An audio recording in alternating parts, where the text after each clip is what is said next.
Why, hello everyone. Welcome to Jolene's Happy Time Craftcast.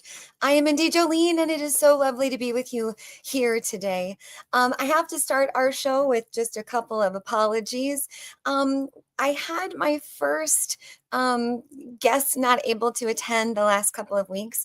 That's never happened to me before, and no shade to them, but it taught me that I better have a backup plan in case things come up and people aren't able to make it. So I now am prepared with a backup plan every single time. So thank you so much for your patience with us here at the Happy Time Craftcast as we try to get some of these new to us issues figured out. So thank you so much for that. Hello, Nora. Hi, Karen. Thank you so much for being here with me live. All right. So I have to give a shout out to my team. My team at Big Raven Media has been doing a really great job at creating some fun assets for us. So if you're with me live or if you are seeing this recording, not listening, check out this cool thing that they made for us. So as we start our show, I always like to start with isn't that awesome? Some happy time happenings of what's going on here at Big Raven Farm. So we have a retreat starting tomorrow. The retreat that starts tomorrow is Pick Your Projects with Crochet. So I am collaborating with Tamara Kelly, who is the editor of the Moogly blog. She is an original content creator. She's been doing this for so long.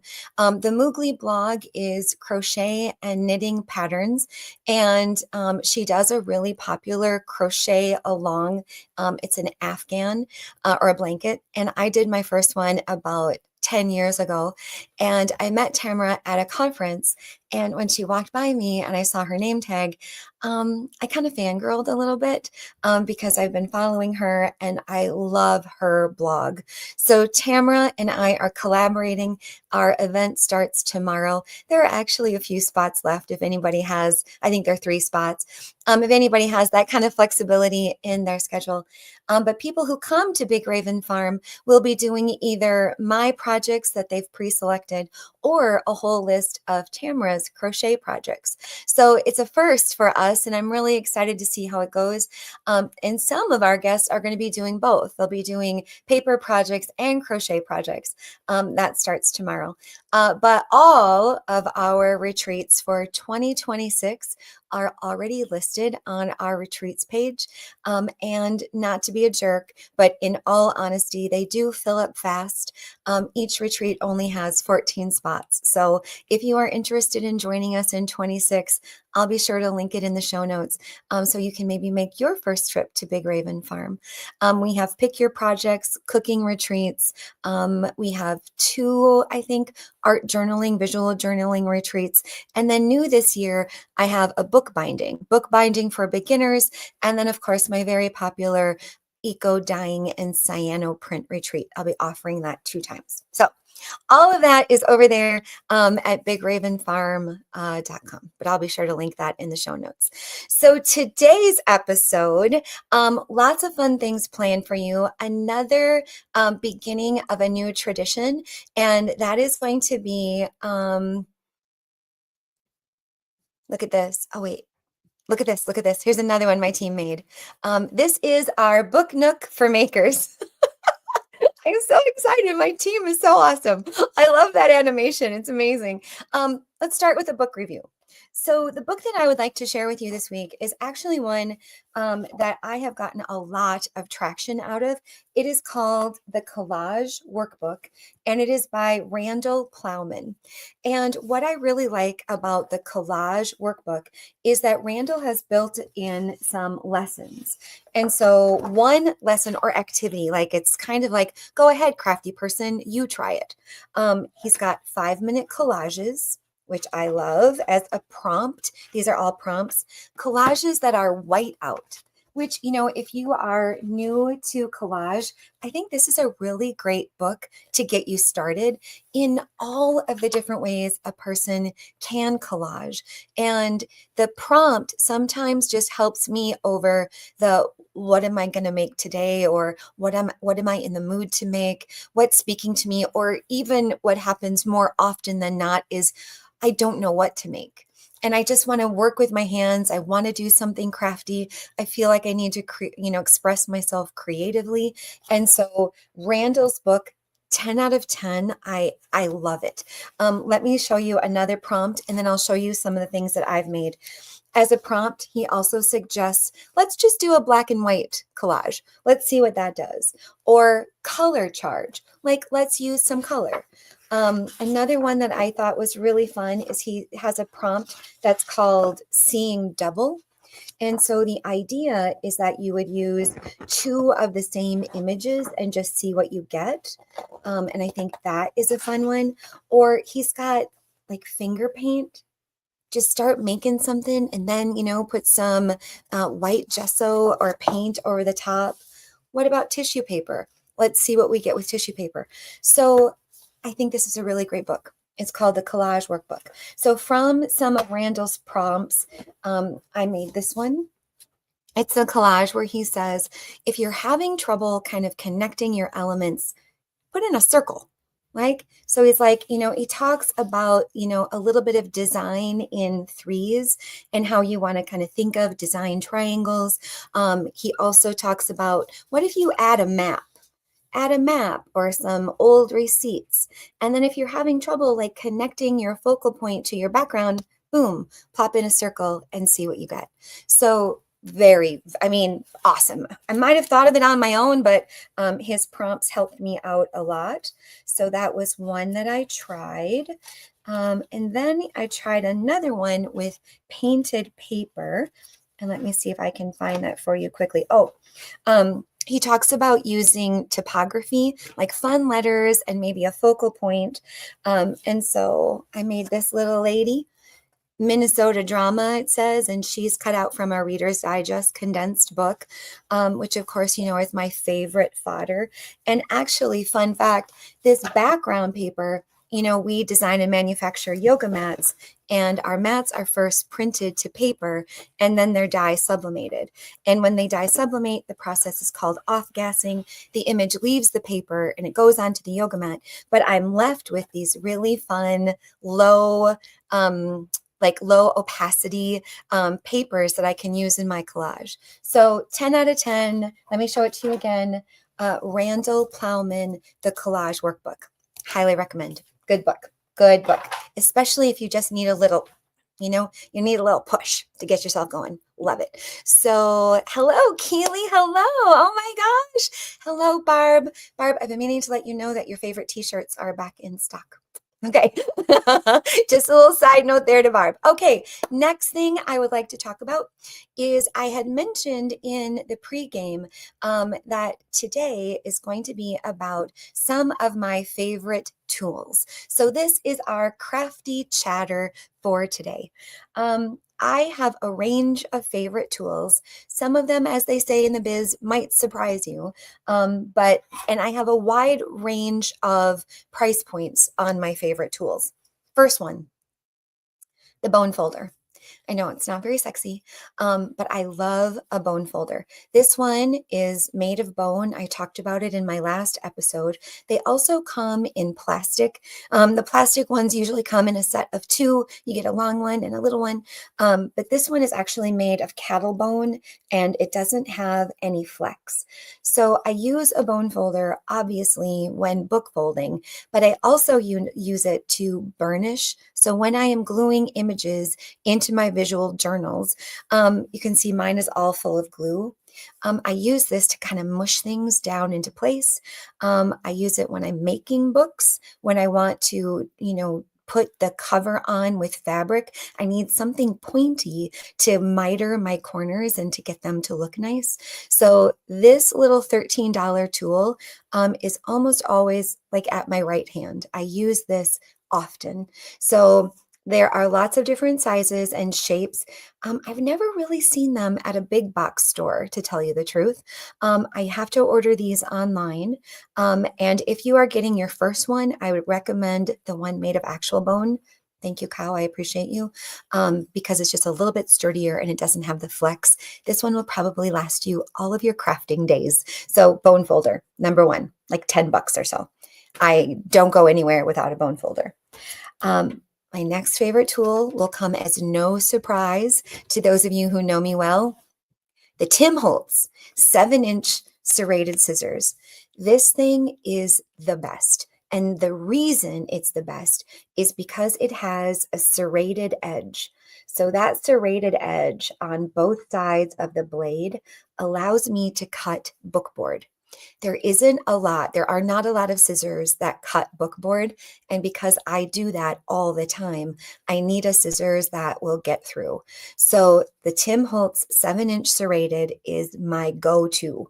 I also like the comfort grip on the handle. And I think that when you're cutting a lot or when you need to use like a lot of force, it's just a little bit more comfortable when you're cutting something that isn't paper. So the 7-inch, now to me, it's important that you go with the 7-inch and not the 5-inch. The 5-inch is more for like fussy cutting and getting into like teeny tiny things that you want to collage. But the 5-inch is not getting through bookboard. And the 9-inch, this also is not my favorite. The 9-inch for me is just a little too unwieldy. Like if you can see that in comparison to the size of my head, this thing is humongous. And so I don't really like using this one for much because it's so big. But those are your choices in the Tim Holtz. Now, the 9-inch and the 5-inch, not serrated. Oh, wait, the 5 inches. The 5 inches serrated. The 9-inch, also, sorry, I'm a liar. They're all serrated, but the 7-inch far and away is the better one to go with. Now, you can find these on Amazon, and we have like a little chat going in my group of crafty friends. Sometimes they go on sale. They went on sale last maybe holiday time, and I want to say that they were $9-ish, $10-ish, but typically they're 20. They're 18 to 20 most times. But this is the scissors where when they go on sale, you're probably going to want to nab at least 3 of them so that you can have one in your go bag, one on your workstation, and just another one because you like it so much. I've even given these to our children because these are just so good. Tim Holtz 7-inch serrated scissors.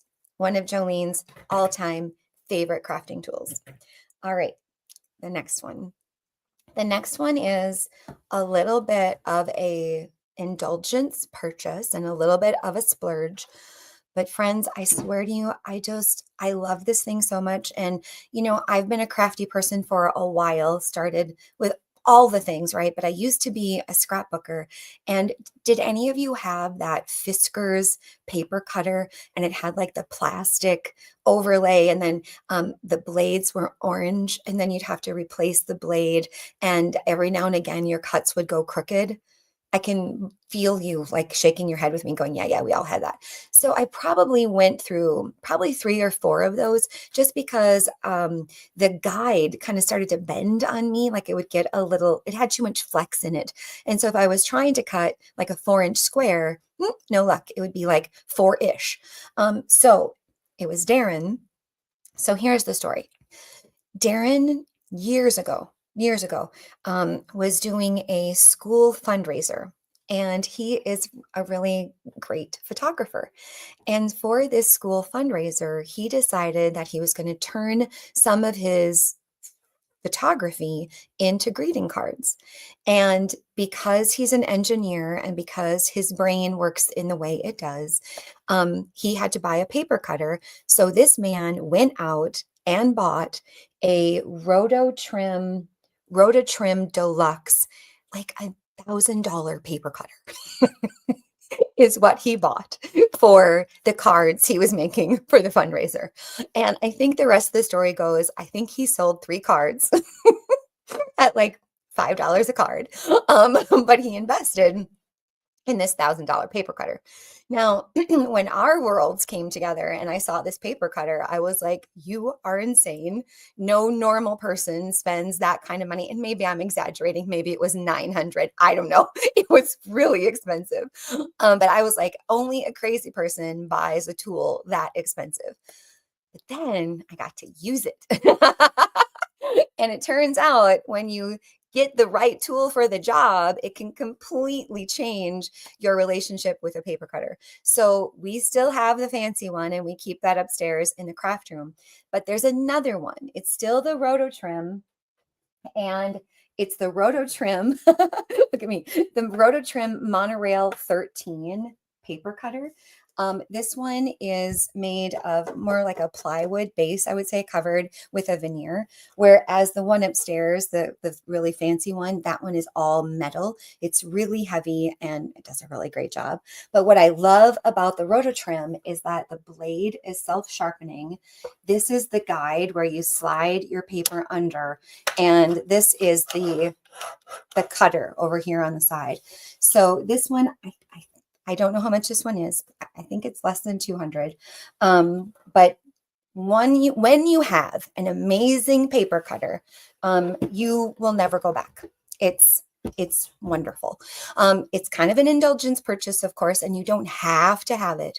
But if you want to change your kind of attitude about, let's say you're going to make or similar, the Flight of Fancy, my origami project with 54 paper cranes, and you need perfect squares to get started.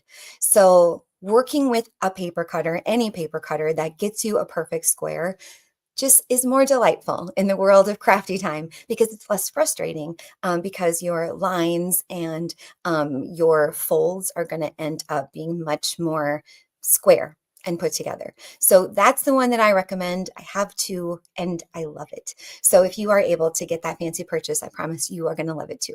Okay, so bone folder, Tim Holtz 7-inch serrated scissors, the Roto Trim paper cutter, and then my next favorite one is it's new to me. I've had it about, I don't know, 6 months maybe. But I did take the plunge and I purchased the Glowforge Pro laser cutter. This one is probably, mine is, I'm stumbling because it was really expensive. But the reason that I got the one I did is because mine has unlimited length. So I can open the front and open the back, and I can get through a material with unlimited length. The width is predetermined to 24 inches, I believe. But my length can go on, and you can keep kind of shooting, pulling your piece through the laser cutter. So I can't lift it up or pick it up, but I can show it to you. So in my workshop, it's over here. I think you can see it. Yep. So you have to have good ventilation when you have this laser, and they call them a printer, even though it's a cutter.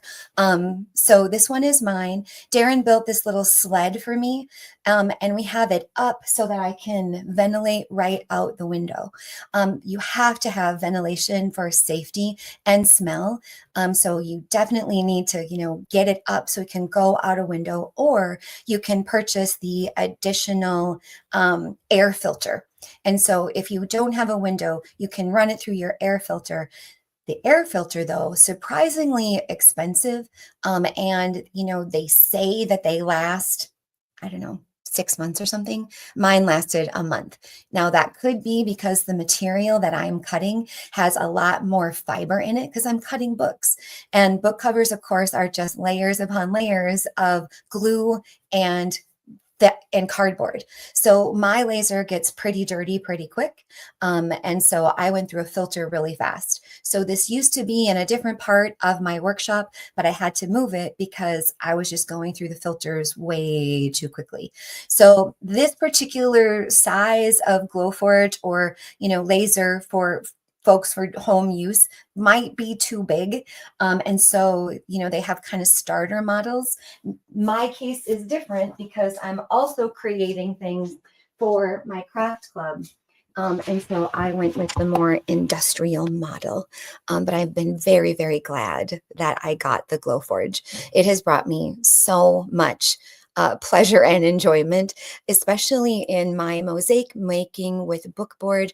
I can get some really fine precision cuts that I wasn't able to get with the scissors. So If you're going to dabble in the world of laser cutting, gotta say, I have no regrets. Now, I do take really good care of my machine and I follow all of the rules about cleaning it, ventilating it well, making sure that I never leave it on or leave anything in it. It comes with an entire list of safety standards. And so, for sure, follow all of the rules no matter what size you get. But mine has been an absolute delight and pleasure to have inside my studio. So I love it. All right, the next one I want to tell you about, I'm so embarrassed. It's actually not in my workshop, but I will link it in the show notes. And for those of you who know me, you probably know what I'm going to say. I'm going to say the Logan Dual Driver Elite Framing Stapler. I didn't even know this thing existed. It's up ready for the retreat, so it's upstairs in the craft room. But the Logan Dual Driver Elite Framing Stapler will change your game if you are a person like me who recycles and reuses frames. Because, okay, you know when you get a frame from the thrift store or off the side of the road like me, and there are all those staples in the back of it. There's either staples or there are like little prongs that, hold in the work. With the Logan Dual Driver Elite Framing Stapler, you can take out all of those old staples because what this stapler does is it allows you to get right up to the edge of your frame and your background, pull the trigger, and boom, you have a new framing point, they're called. They're points. And so these points go in so that you don't have to keep any of the old stuff. Just take it out, get it out of your way, and then you can reattach without having to build a new background or without having to hammer in or, somehow save those old staples that we all kind of have to work around. I will link it in the show notes. I didn't even know it was a thing. I can't remember if Darren gave it to me for Christmas or Valentine's Day or my birthday. I don't know, but I love that thing. I love it so much. I recommend it to everyone.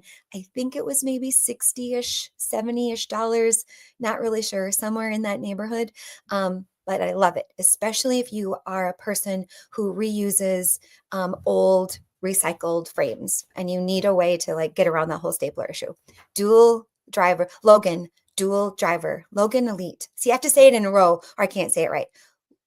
Logan Dual Driver Elite Framing Stapler. That's it. Okay. So those are my favorites. I would say that I kind of vacillate between my favorite adhesive. I'm a pretty big fan of Joleen's homemade brew. I use homemade brew so much more than I even use Mod Podge because I find it to be less sticky. I like the way it dries. I think it's got great dwell time. And my homemade brew is 1 cup of PVA or school glue diluted with half a cup of water, and I keep it in a mason jar, just stir it up in between, and it goes the distance. I absolutely love that as an adhesive for when I'm creating backgrounds or even when I'm collaging. I love it. So highly recommend. Okay, so those are my favorites. What questions do you have for me? Let me go and check and see what was sent in this week. Tina, this is a great question. Thank you so much. How do you decide which tools are worth investing in and which ones can you skip? Or DIY? That is a great question. So I didn't know about the roto trim until my partner had one. I was using, guillotines or the Fiskars and kind of getting frustrated. And I myself, I'm kind of afraid of the guillotine.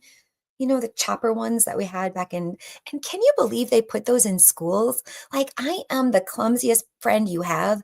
I can't believe that I was ever allowed anywhere near one of those guillotine kind. Those are so scary.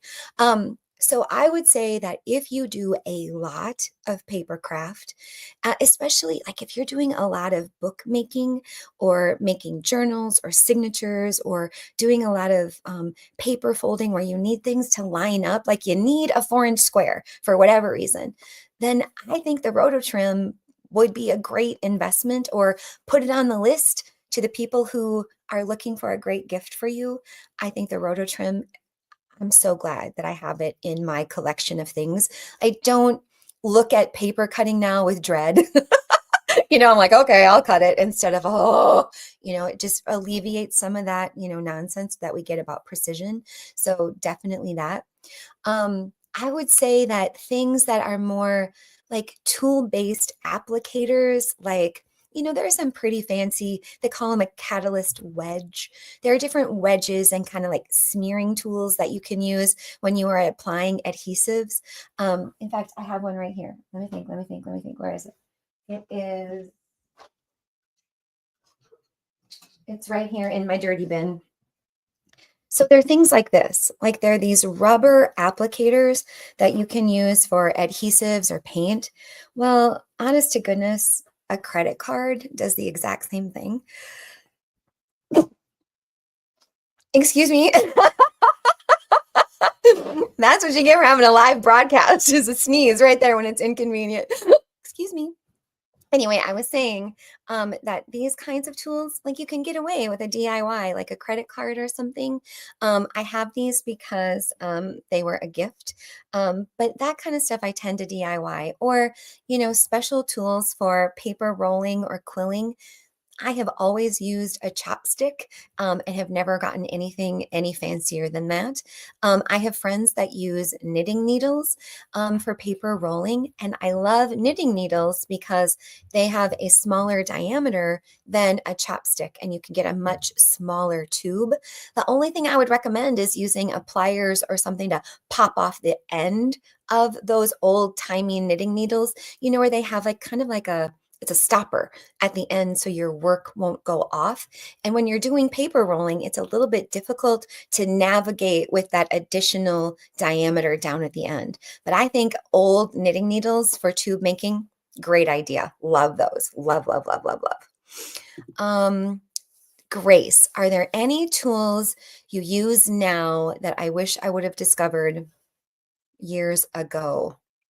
Well, that Logan dual driver Elite framing stapler is new to me, and so glad that I have it. I didn't know that that was a thing. And I'm sure that people in the framing business knew that that existed, but I certainly didn't. And whenever I let someone use it when they come to the farm, they love it and didn't even know it was a thing. So definitely tools like that. Like that tool is very specific to, framing and like frame shops. I'm sure they knew about it, but I didn't. So I love that one. Also, I've been going on and on about the Tim Holtz 7-inch serrated, probably a couple of years now. But before I found the Tim Holtz 7-inch serrated, I went through so many scissors just trying to find one that like fit my hand or fit what I was doing or cut through bookboard. And I know that sounds crazy. I know it does. And I even bought a pack of like 30, they were really inexpensive, like 30 for $30 or something, paper cutting scissors for the craft room. But they're just absolute garbage. Like they're awful to cut with. I don't even know if they come all the way together. It's one of those things that, like Darren says, you definitely get what you pay for. And so some of the less expensive tools, if you are a busy crafter like I am, they just don't go the distance. So you might as well get the one that's going to last you longer, like the Tim Holtz or the Rototrim. So, oh, Julie, if I could design my dream crafting tool, what would it do? Okay, I got it. If there was a way to have water like go into my cleaning jars and then go out the end and then replenish itself, I would be so happy, because my jars for paint and my jars for glue, they're disgusting because I am lazy and I don't clean them. So if I were to show them to you, you would be like, Jolene, you are foul. So something that like cleans your brushes and then makes all the yucky water go away and gives you new water, almost like a fountain for cleaning your brushes, like some kind of, you know what I'm saying? Like, that trips me up because I'm lazy and I just leave them on my desk. I also, much to the chagrin of my friends, I leave my brushes in water. And I have one friend in particular who just kind of scolds me every time. She's like, get that brush out of the water. And she's not wrong. She's not wrong. Lisa Lake, you're not wrong. But I don't think of it. And I leave my brushes in the water all the time. So something like that, something related, to cleaning brushes, which is a total first world problem, I know. But that's a thing that I would like. That was the thing that I would like to somehow invent or create. All right, what other questions do we have? Here we go. Have any of your tools inspired a whole project or a retreat theme?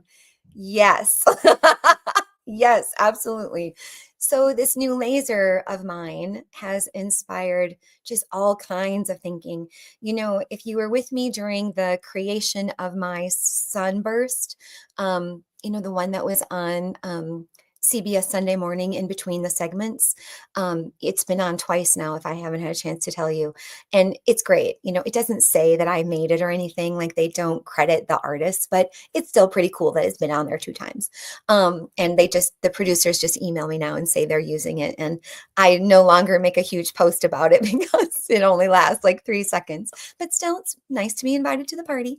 But when I made that mosaic, I earned a gold medal in bitching. I cussed up a storm and was so frustrated with that process because they were teeny tiny little pieces. And when I'm mosaicing with bookboard, it's not like there's a grout that I can use because my bookboard needs to stay dry. But I did have a few of you write in and suggest maybe modeling paste, which I think is a great idea. I also got some black hot glue that I thought maybe I could squirt down in the middles of my bookboard mosaic pieces. But back to the question. So the tool that's inspired my next mosaic has definitely been my laser, so that I can get more precision cuts and I can really get my bookboard in there much tighter. I've also used my laser to create some of my cutting boards that I cover with hexagons. I definitely would not have been able to do that or do it as well or with such refinement if I didn't have my laser. I'd show you one, but I've given those away as gifts, so I don't think I have any around here to show you. But covering the Lazy Susan with the hexagon definitely came from the fact that I now have a laser and I'm able to do that. So the laser to me has opened up just so many possibilities of how I can use my current favorite medium, which of course is bookboard. I love it so much. And I'm always percolating with what could we possibly make from it next.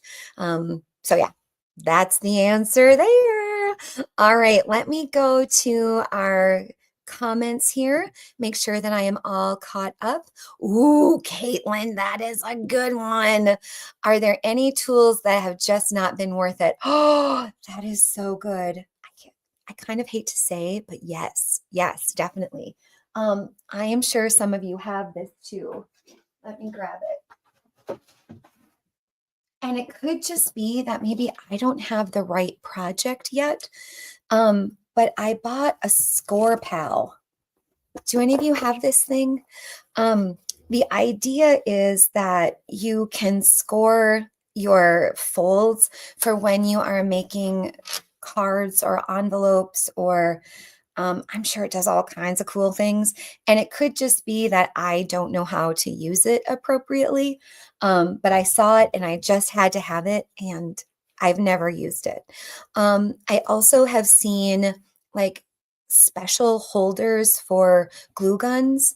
And up in my craft room, we use bread pans, and they work just great. Here in my workshop, I use an old Cadbury chocolate tin, and I keep my glue gun in this. My mom always teases me that she wants to come and pick out all the glue, and I'm like, have at it, Josephine. I'm not going to do that. But I just keep my glue gun inside of here so that I'm not burning myself. I'm not getting glue all over my workstation. And up in the craft room, we just use bread pans. So I don't think some of those fancy holders are worth it. I would also say, what else have I purchased? Kind of looking around to see if there's anything that's kind of obsolete. But yeah, I would say those things definitely not worth it when you can, figure out something close enough. I think too that in crafting, your organization of your stuff is so much more important than I ever thought. Because do any of you not start a thing because you can't locate the pieces and the parts? So I would say that if you are a multi medium crafter like I am, I do like I am committed to keeping my pieces and parts organized. Like if you look around my studio, like I spend a little extra money on what I use for storage because it just makes me nuts when I can't find what I'm looking for. I also take the extra time to label it. I used to be this terrible labeler. Like, I'm going to go back and I'm going to make a fancy label. Psh, nonsense. I now sometimes just use a piece of masking tape so I remember what is in that particular bin. But staying organized has made my crafting life so much more enjoyable. I do have one bit that is I'm far behind in organizing it.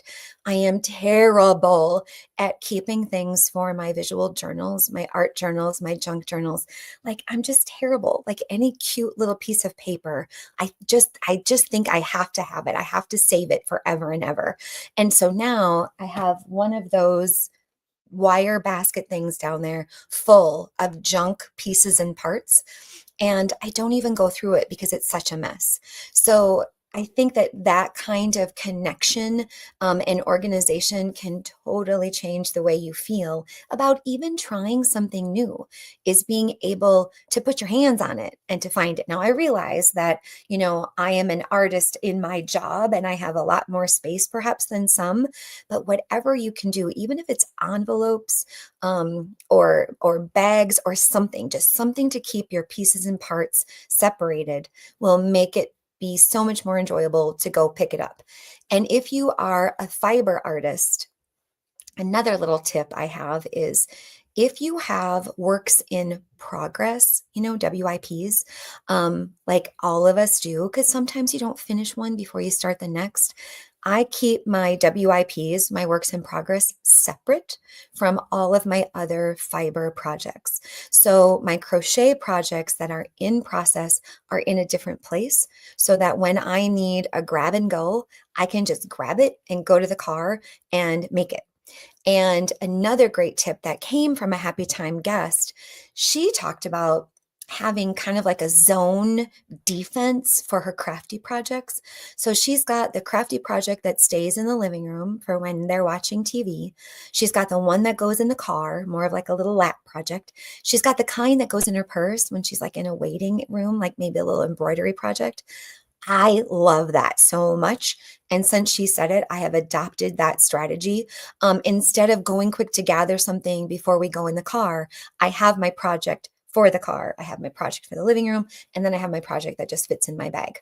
Love it. I love that so much because if you're like me, and I think some of you are, having idle hands and not having a project just means that I'm on my phone, looking at, well, trying not to doom scroll, probably looking at animal videos. There's nothing wrong with that. But when I have a little crafty project, I'm able to keep the momentum going. And I love that. I love that so, so much. Um, my mom is saying something, but I don't know what it means. Mother, what does this mean? Some fat I will. Mom, what are you up to? I think my mom typoed. I don't know what that is. I love you, Josephine, but I have no idea what you're talking about. Good job, Mom. I love that you're here. All right. So let's go back to a couple of other kind of housekeeping things. I do want to give a quick shout out to my friend Ria. Ria sent me the earrings that I am wearing that she made, and I love them so much. I've never had such a beautiful gift like this that they're beaded and woven and absolutely beautiful and precious. So Ria, thank you. Thank you. Thank you so much. I really appreciate that.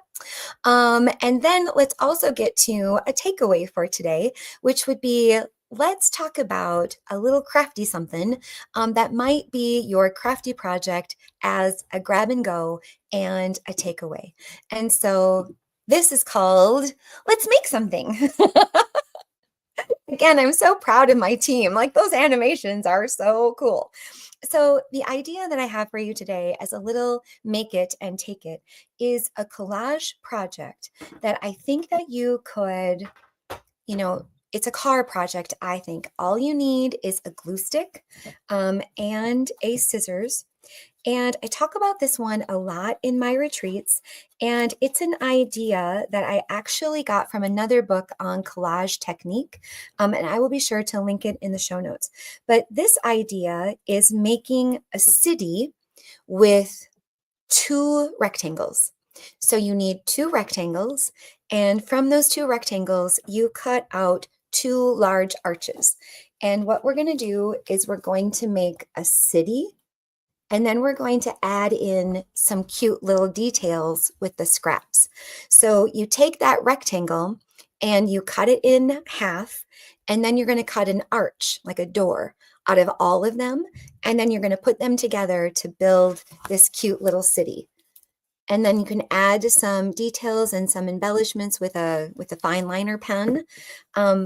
Once I kind of learned this, let's make a city, I got into a phase where I couldn't stop making cities.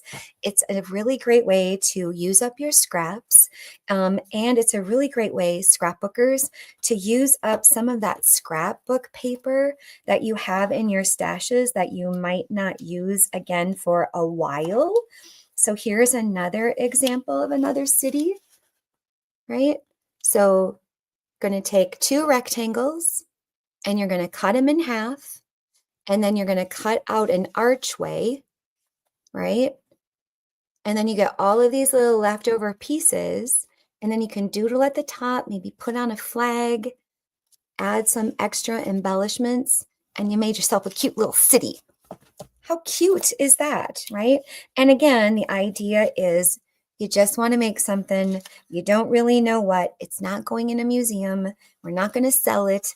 It's not for anything other than our own release of dopamine and to make ourselves super happy.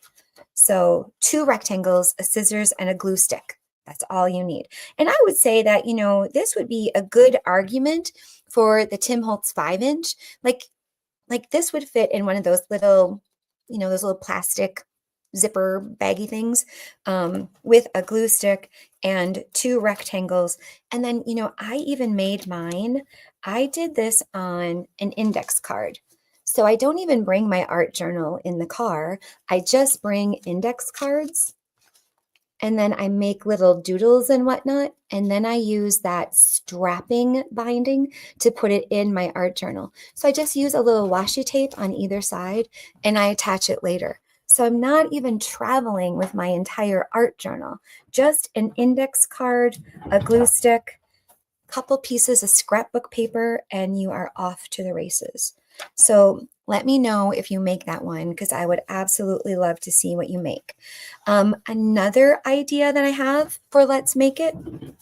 So this doodling technique has turned into something that I didn't know that I would love, that I love so much.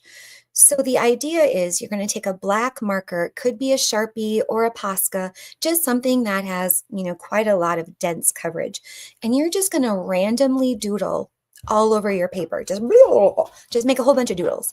And then you're going to come back and you're going to round off the edges. So wherever there's kind of like 2 lines that meet, take a moment to just round that off. So you get kind of these blarby, like orby looking melty things. And then you can come back and you can just color it in. That's all I did. Not a thought in my head. like just black, and then I came back and I colored it in. It has given me the opportunity to use some of my markers that I don't usually use. I did it again on a page in my art journal that I made from an old yearbook page. Same kind of melty, vortexy kind of idea. And that one too is a good travel idea. So please let me know if these are things that you decide to make. I would absolutely love to see what you make. That would make me so happy. I'm going to go back to the comments. And it's my mom. My mom says that autocorrect is not her friend. Someday she's going to clean out my glue trays. All right, Mom. I love that for you. I do. I love that for you. That's a mom activity. That's not a Jolene activity because this doesn't bother me in the slightest. But you all heard it. You all heard my mom say she's going to clean out my gluey trays, which I totally, totally appreciate. So thank you, Mom. I love that for you. All right. So the next thing I would like to talk about is we have another segment. It's new. It's called the Happy 10. Oh, the Happy 10. Of course, of course. The Happy 10 are our 10 questions. Yes, of course, of course, of course. And so if these 10 questions are going to apply to those of us who are here, we won't do all of them, but what's your favorite word? And that could be your favorite word today. Let's put that in the comments. My favorite word today is, it's children. And I've been thinking a lot about my 4, and I haven't got to see them as much lately because we're busy with retreat season and they're busy being grown-ups. And I miss them. I miss them so much. We had dinner with 3 of them just a couple of nights ago, and saying goodbye was really hard. Like I didn't want to leave. I miss them so much. So Nora and Caitlin, I love yours. There's our art and hug. Yeah, hug, children. That's kind of the mood I'm in on this kind of gloomy Minnesota day. So currently, that's my favorite word. Least favorite word. My least favorite word right now is bugs or mice, because I live on a farm and it's the fall and they all want to come into my house and I want to get them out of my house. And we even have a service, but the Asian beetles and the box elder bugs, it's like a swarm of locusts around here. And so I'm not very happy about that. I feel like we are running our vacuums and dustbusters so much that I feel like our house smells like burnt popcorn. You know that smell you get when you zip up an Asian beetle, they just get mad and that icky smell comes out. So yeah, that's it. That's it right now. What is the best kind of sandwich? Well, for me, this travels, and it changes a lot. But right now, I got it. Diane, who was here last week, she brought Darren and I 6 jars of homemade jams and jellies. And I had the apricot-y peachy one last night on a piece of toast with a little bit of Laughing Cow. So Laughing Cow and jam. Amazing. Highly recommend. It'll get the job done. And if you have a little bit of rogue arugula laying around, put that on there. So you get the cheese, the jam, the pepper from the arugula. You're going to love it. You're going to love it. What does being an artist mean to you? Well, it kind of means happiness. And, I still have my full-time big girl job, right? Big Raven Media, Big Raven Yoga, Big Raven Farm. So I'm doing lots of things, but I think that I live my life problem solving as an artist. I like to attack problems creatively.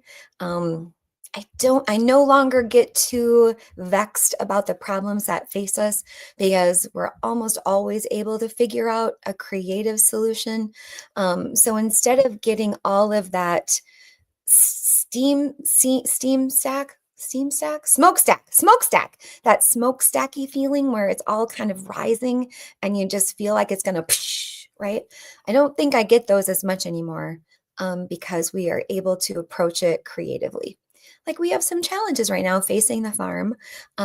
We've got new neighbors that we're excited to welcome, but they're going to use their agricultural land different than we had expected.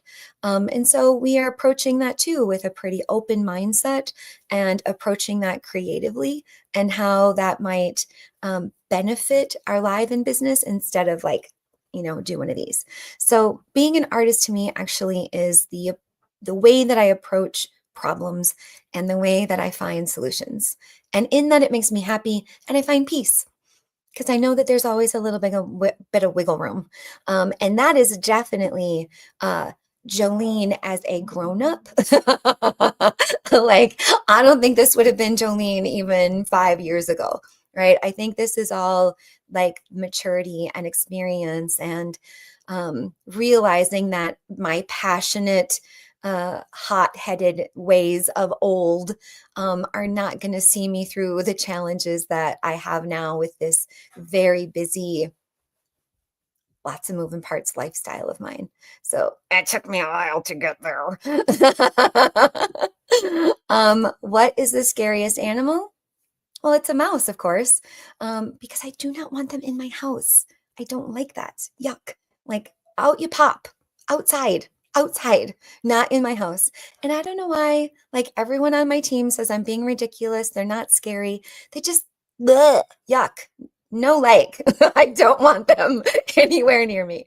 What profession other than my own would I like to attempt? Motivational speaker? Welder, if I wasn't so accident prone. Yeah. Is there anything I'm missing? Like, I'd really like to be a welder, but I'm really clumsy, so that one's off the table. I kind of feel like I do a lot of public speaking in my life, but like maybe coming to and talking to people, having them connect with a creative practice, having them feel playful and not so regimented. That might be kind of cool. I like it when people tell me that I'm inspiring. Like, I like that. That's a really great feeling. So if there were other ways to do that, that could be kind of cool. What profession would I not like to do? I don't think I can do anything gross. I mean, I could, but I don't want to. We've talked about the bugs. We talked about the mice. It's not really me. My daughter, she has a really hard job. I don't know how she does it. She works in memory care and she takes care of people at their most vulnerable, and like some really challenging tasks are required of her, and she just handles it. She just does it. I am so proud of her, but I don't know that I could do that job. So bless the folks who take care of those who are, feeling vulnerable and need really good care. I admire that so much. What brings me the most happiness? Well, obviously, my children and my family, obviously. But then after that, all of you, being connected to this crafty lifestyle. When people come to retreats and I can demonstrate and lead, maybe connect them to something that they didn't even know was possible, figure out a way to make that really cool thing and get it done in a weekend. And to tend to them, like taking care of the people. I think somebody's about to walk into my show. Right? Do you see a person? There's a person on my podcast. Hello, darling. Hello. Did you know I was live? I guess I forgot. Oh, he's trying to avoid the camera. Good reason. No, you're always welcome. You're a tall drink of water. Anyway, yeah, I'm saying it's all of you. I really, really love that part of my job. And I love taking care of people. Food, good sleep, good art, great dog, great family. It's amazing. I love it. All right. So believe it or not, we are almost out of time. I would love to talk to you about my next guest who will be with me on October 29th. AJ Young is a fiber artist, a lifelong crafter who began knitting in 2014, expanding into quilting, bag making, dyeing, weaving, and mixed media art. AJ teaches fiber art and creative wellness, blending art with sociology. He's got a series called Stitching Our Histories, which transforms historical LGBTQ plus documents into quilts that explore memory and identity. How great is that going to be to talk about? Oh my gosh, I'm so excited. So that's my next episode on October 29th with AJ Young. And I will be sure to still have all of my new segments with these cool animations that my team has made. So until I see you next time, everybody, thank you so much for a wonderful episode, for being here with me in conversation. And until I see you again, I hope you find lots of ways to stay happy. Bye, everybody. Have a great day.